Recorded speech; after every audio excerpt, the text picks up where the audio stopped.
Salut tout le monde, moi c'est Joris de la chaîne en programme. Nous nous retrouvons aujourd'hui après une longue période d'absence sur la chaîne pour voir avec vous une nouvelle série avec Flutter et Laravel. Il sera question pour nous dans cette nouvelle série que je veux poser sur la chaîne de tout simplement vous montrer comment utiliser Flutter avec des API web.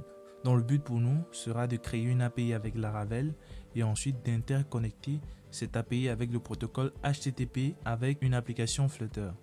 Alors, pour ceux qui ne sont pas encore abonnés, je vous invite à le faire et d'activer la cloche de notification pour ne louper aucune des prochaines vidéos de la chaîne en programme. Sans toutefois tarder, pour notre première vidéo, nous allons nous concentrer uniquement sur les différents outils dont nous aurons besoin tout au long de la série. D'abord, nous allons commencer par la création de nos différents projets et ensuite je vais vous présenter le logiciel de test que nous allons utiliser pour tester le résultat fini de notre API. Petit disclaimer à ajouter avant que nous nous poursuivions dans la suite de la vidéo, c'est que je ne suis pas un développeur professionnel Laravel, donc c'est-à-dire le langage PHP. J'en connais les bases et bien évidemment j'ai dû faire des recherches pour vous produire cette vidéo-ci. Donc vous allez retenir que nous n'allons pas entrer en profondeur du fonctionnement des différents outils que nous allons aborder. Ce qui veut dire que pour ceux qui aimeraient bien évidemment aller en profondeur avec le langage PHP et Laravel, il y a bien évidemment plein de formations en ligne. Et grâce à ces performances acquises là, vous pourrez bien évidemment être en mesure de créer d'API robustes. Alors nous allons juste nous limiter ici aux éléments basiques, c'est-à-dire faire une API d'authentification et ensuite voir comment faire un CRUD, c'est-à-dire create, read, update and delete. C'est en gros ce que nous allons faire dans cette vidéo-ci. Alors sans toutefois tarder, l'outil que je vais vous présenter ici, qui est tout juste en arrière-plan, c'est bien évidemment Postman. Postman nous aide à tester les endpoints API. Ça veut dire quoi? Grâce à Postman, nous allons pouvoir voir les différents résultats des routes de notre API. Ça veut dire que si nous voulons par exemple enregistrer un élément et que la route c'est save data, dès que nous allons mettre le base URL /save data, nous allons pouvoir passer les différents paramètres que requiert la route et ensuite nous allons voir le résultat dans notre vue response. Donc pour ceux qui n'ont pas encore Postman, vous pouvez l'installer facilement. Là je suis sur Ubuntu et c'est disponible à la fois sur macOS, sur Windows et bien évidemment sur Linux, le système sur lequel je travaille. Alors une fois cette explication faite, vous aurez aussi besoin d'installer Laravel et pour installer Laravel vous aurez besoin de Composer. Moi j'ai déjà fait cela. Comme je vous l'ai dit, nous allons juste rester dans les bases. Ça veut dire que pour ce début, je suppose que vous aurez déjà eu à installer Laravel pour une première. Donc si vous avez Laravel d'installer et Flutter bien évidemment, je pense que nous allons pouvoir commencer avec notre tutoriel. Alors, j'ouvre le dossier dans lequel nous étions. Voilà. J'ai créé un dossier REST API.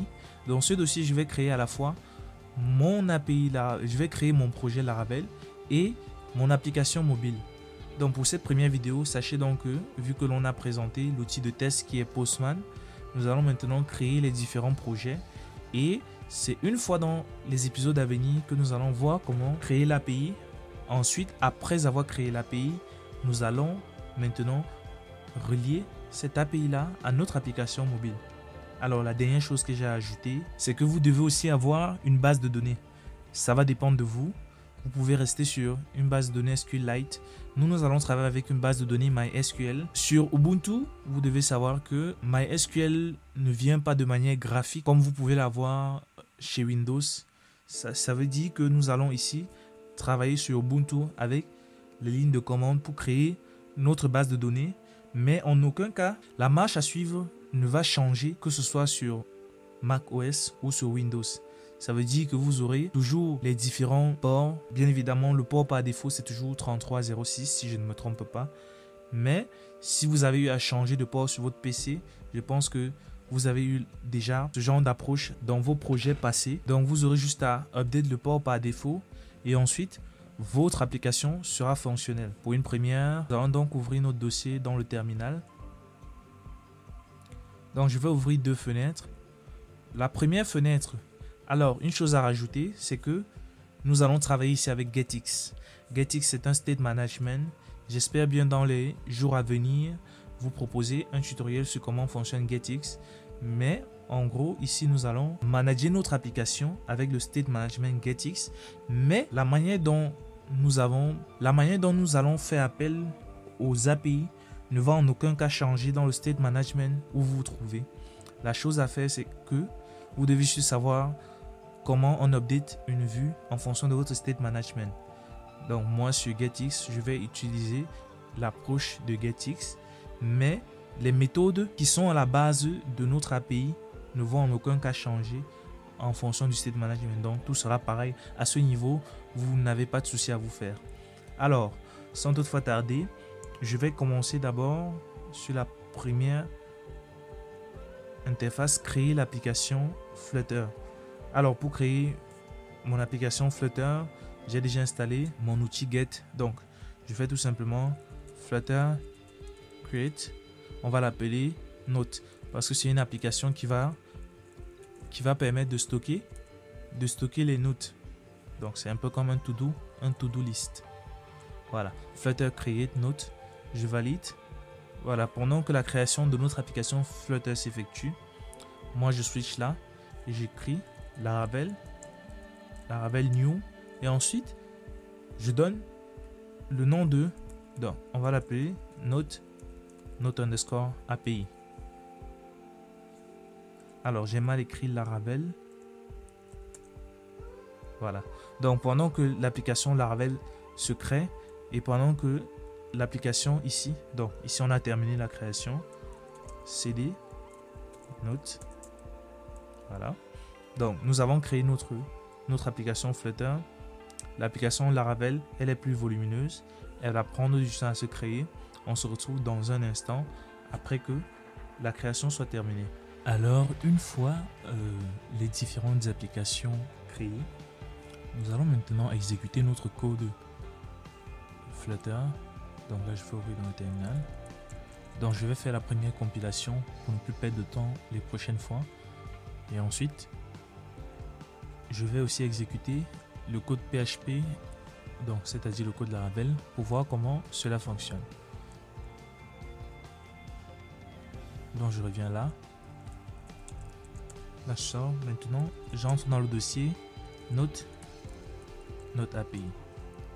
Voilà. Et pour exécuter le code Flutter, nous allons tout simplement taper la commande PHP artisan serve. Donc j'ouvre le navigateur et ensuite je reviens là.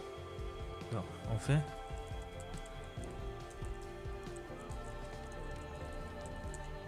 voilà. Donc notre serveur est disponible sur cette URL ici. Voilà. Donc notre application Laravel est fonctionnelle et notre application Flutter, nous lançons la compilation tout simplement. Et comme je vous l'ai dit, ici le state management que nous allons utiliser, c'est GetX. Donc nous allons rechercher notre state management get. Voilà. Donc vous allez remarquer que Get depuis quelques temps déjà est le package numéro 1 sur le pu.dev, déjà par la robustesse qu'il apporte dans la gestion des états dans une application Flutter. Nous ajoutons notre package et le tour est joué. En ce qui concerne l'ajout des autres packages, nous allons le faire au fur et à mesure que nous aurons besoin de ça durant la vidéo. Mais comme je vous l'ai dit, pour les premières parties, nous allons nous concentrer uniquement sur les API. Ensuite, après avoir créé toutes les API, nous aurons juste à se diriger maintenant sur le mobile pour terminer le boulot. Et aussi, sachez que cette série-ci, je vais la faire aussi avec Firebase, c'est-à-dire un bloc-notes, comme j'ai dit depuis le départ. Mais sauf que la base de données utilisée ici ne sera pas MySQL, mais plutôt Firebase de Google. Alors, la vidéo étant arrivée à son terme, pour ceux qui ont des questions, comme toujours, n'hésitez pas à les mettre en commentaire. Je me fais toujours un plaisir de vous répondre. Abonnez-vous, activez la cloche de notification pour ne rien louper des prochaines vidéos de la chaîne en programme. Et à la prochaine pour une nouvelle vidéo.